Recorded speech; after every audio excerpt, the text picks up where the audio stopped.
Nigerian students on govt scholarship stranded in UK. Nigerian students on govt scholarship stranded in UK. The Niger Delta Development Commission, photo credit, Nsema Ikra.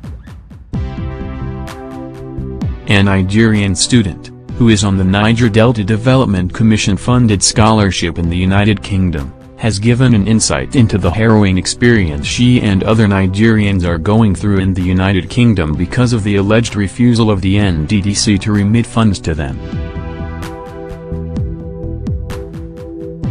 Marilyn Jubuaku, an M.Sc. student, studying embedded microelectronics and wireless systems, at the Coventry University, United Kingdom, narrated her ordeals in an email she sent to Premium Times, Friday. Njubuaku said in the email that she and several others categorized as NDDC 2015 scholars were yet to receive their complete money from the NDDC for 10 months now. The NDDC, she said, wasn't forthcoming with any convincing reason as to the cause of this neglect. In the whole, those affected are said to be 15 master's degree students and 40 PhD students. Some of them are schooling in other parts of the world. Outside the UK, the NDDC International Scholarship is worth about $30,000 annually. Those doing master's degree are expected to spend only 1 year on it, while the PhD is expected to last for 3 years. The Commission usually pays the tuition fees directly into the accounts of the schools, even though a source within the Commission said that there were instances in the past where money meant for the schools were mysteriously paid into the account of the students. There are some PhD students who haven't received money for both tuition and their upkeep from the NDDC for more than 1 year now, Premium Times learned. For me, they had paid for my tuition, but they are yet to pay for my upkeep, which is £8,000 only, Ms. Njubuaku said, adding that it was becoming very challenging for her to cope with her studies. She said, I am expected to graduate with excellent grades to help me actualize the goal of this scheme, which is to contribute to building our great nation. This is really difficult considering that I have to think of how to survive and pay my bills, the thought of which constantly distracts my focus from my daily academic duties. Njubuaku hopes that if her story is published in the media it could help put pressure on the NDDC to release the necessary funds for the payment of her rent and also for her upkeep, as well as for the other students. From the trend, it seems that only after there has been a threat, protest or public embarrassment does the Commission rise up to her responsibility to disperse funds to their scholars to save their public image, she said in her email to the paper.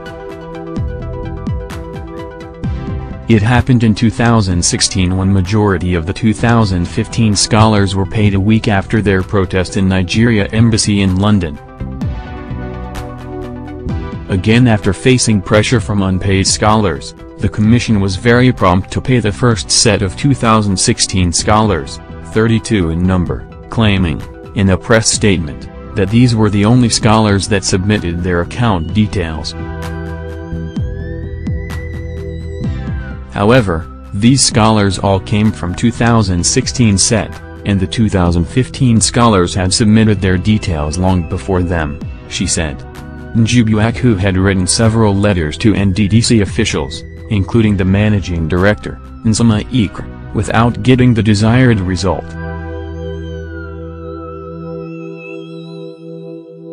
She has written 3 times to Mr. Ikra, she told Premium Times.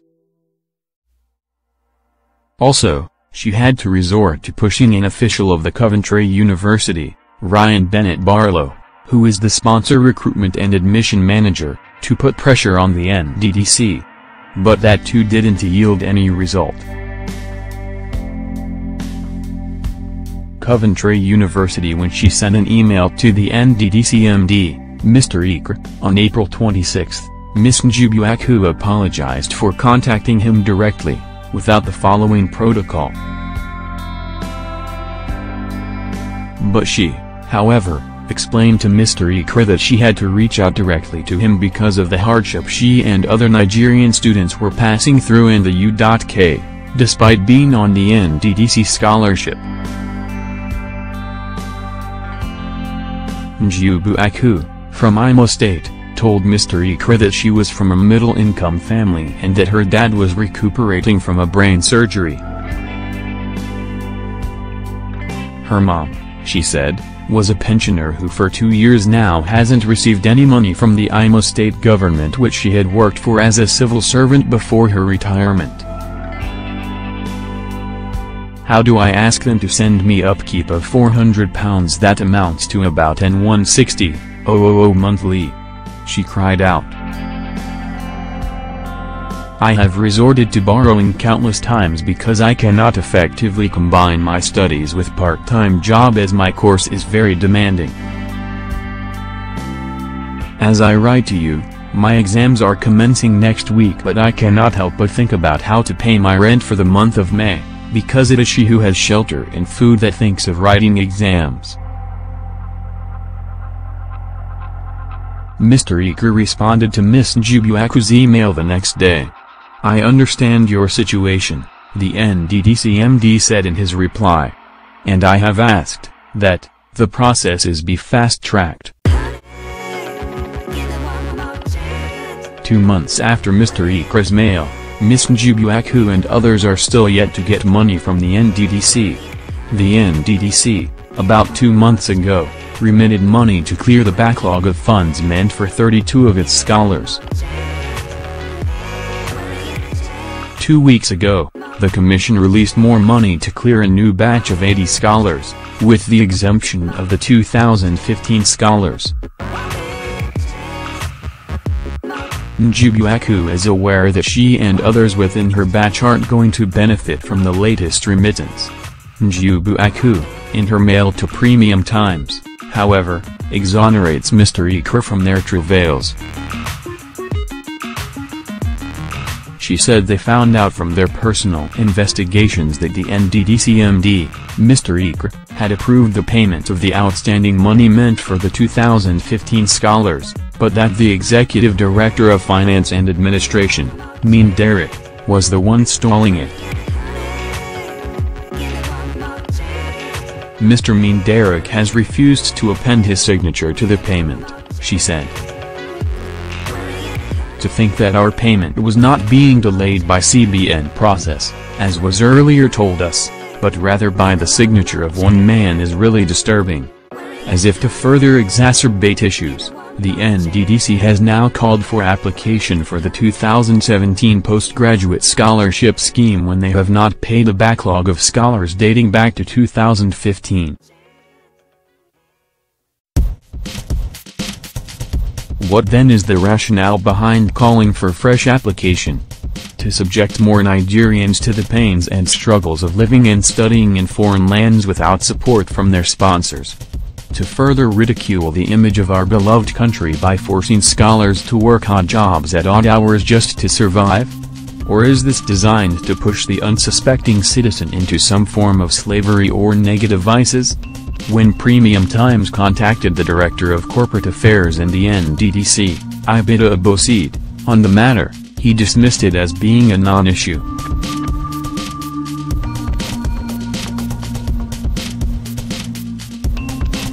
The NDDC had set up a committee to look into the issue more than 3 weeks ago. The money has been paid, Mr. Abosid told Premium Times, Saturday. The MD gave a directive that the money should be paid immediately. Anybody who is yet to receive it, maybe the problem is with the transfer process. A source within the NDDC, however, corroborated Ms. Njubuaku's claim that the 2015 scholars aren't accommodated in the latest release of funds by the Commission. The source, who didn't want his name mentioned in this report because he wasn't authorized to speak on the matter, also corroborated Ms. Njubuaku's claim that the executive director, finance and administration, Mr. Derek, was the one blocking the 2015 scholars from getting their payment. This man, Mr. Derek, is raising a mountain of issues about payment for the 2015 scholars, the source said. Njubuaku and Co., the endless wait continues. So, we will continue to live like beggars and orphans, with no one to turn to, Ms. Njubuaku said in her email to Premium Times.